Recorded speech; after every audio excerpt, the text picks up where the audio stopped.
il y a un mois, Thomas. Souvenez-vous de cette déclaration énigmatique faite par Donald Trump dans l'Air Force One. C'était le 8 juillet dernier face à des journalistes. On l'écoute. Were you aware of any credible threat by Iran against Air Force Well, I have a One? threat all the time. I'm number one on their list before you. But if I go, you go, right? But was there a So specific threat today? perhaps someday you want to change professions.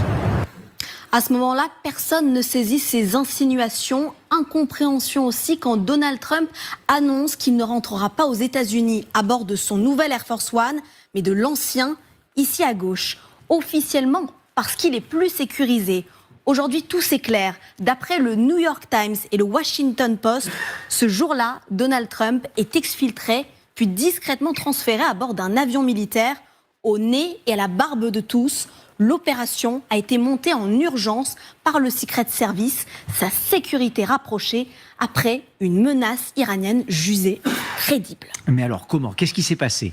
Eh bien, c'est une opération rocambolesque digne d'un film de James Bond, retour sur le tarmac d'Ankara, en Turquie. Donald Trump vient de participer au sommet de l'OTAN avec les dirigeants mondiaux. Il est environ 20h, la journée se termine, mais il fait encore bien chaud. Le fameux Air Force One flambant neuf est prêt, rutilant. Le convoi présidentiel arrive sur le tarmac, devant les caméras. Donald Trump est impassible. Il se dirige vers son ancien avion, monte les marches, se retourne, salue les journalistes tout sourire et embarque par la porte de gauche.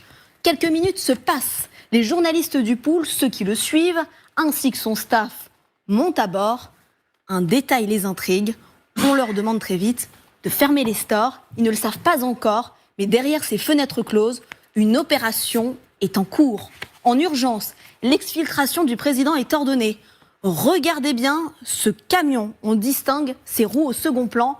En apparence, un ravitaillement classique avant le départ. Et quand on regarde cette photo prise sous un autre angle, justement ici à l'image, on se rend bien compte de ce qui est en train de se passer.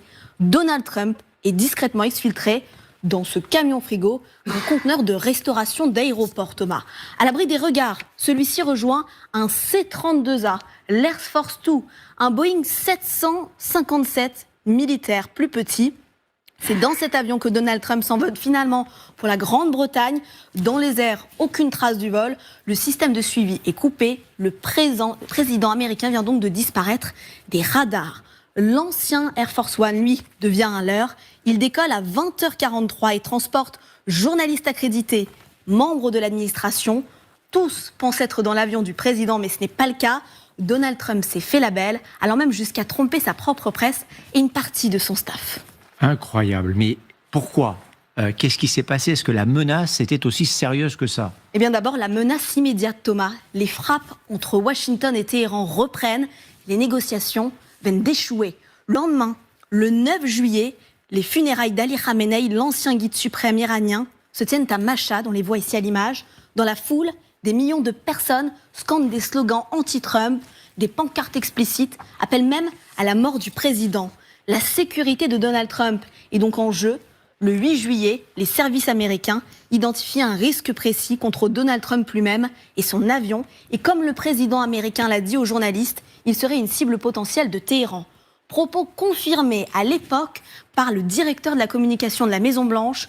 De nombreux ennemis de l'Amérique le prennent pour cible et nous utilisons tous les outils à notre disposition, y compris la distraction et la désinformation, pour contrer ces menaces. Enfin, il y a aussi la menace constante contre la vie de Donald Trump.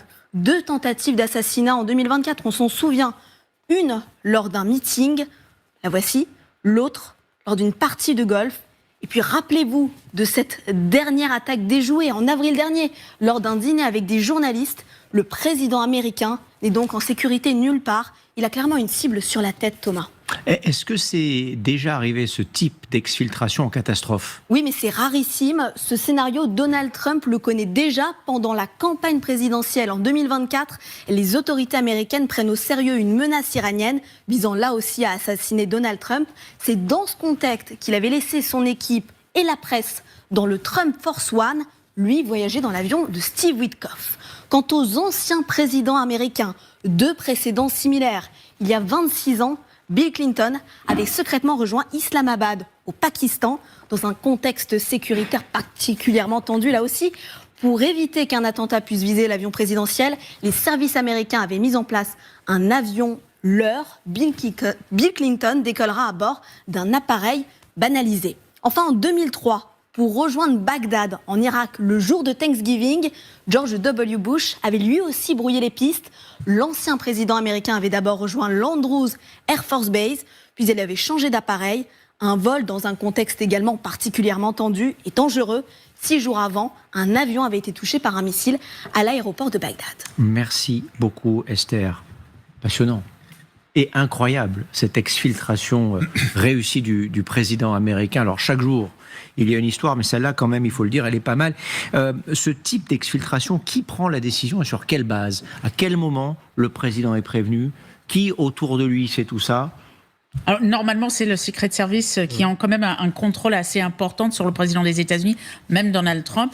À partir de renseignements, on peut imaginer des services de renseignement américains. Ce qui est intéressant, c'est qu'il l'a joué, Esther l'a bien montré, un peu à la cool. Moi, je suis menacé, mais bon, vous êtes peut-être en danger aussi. Mais on se rend compte que s'il fallait faire une telle déception, c'est que la menace était beaucoup plus importante qu'on croyait. Il ne s'agit pas simplement de l'avion qatari qui était une menace parce que c'était pas assez sécurisé, c'est qu'il y avait une véritable menace assez précise probablement sur sa personne. Vous pensez. Ce qui est intéressant, c'est la façon dont il monte, lui, dans cet avion Air Force One, celui qui partira sans lui. Il salue la foule comme si de rien n'était. À ce moment-là, est-ce qu'on peut imaginer qu'il est déjà au courant de l'exfiltration, qui va partir?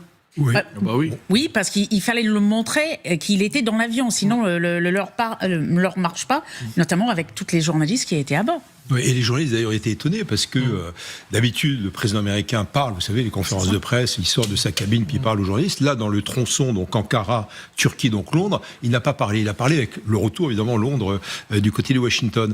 Et c'est presque un peu, je veux pas dire humiliant, mais c'est quand même assez étrange de sortir dans ce conteneur, sachant qu'on le saura un jour ou l'autre. Et je dirais deuxièmement, c'est presque aussi un peu vexatoire pour le président Erdogan, le président turc qu'on a vu tout à l'heure, qui accueillait, donc qui était la puissance invitante, qui dit mais pourquoi il y a des menaces chez nous, etc. Il y a des menaces en Turquie.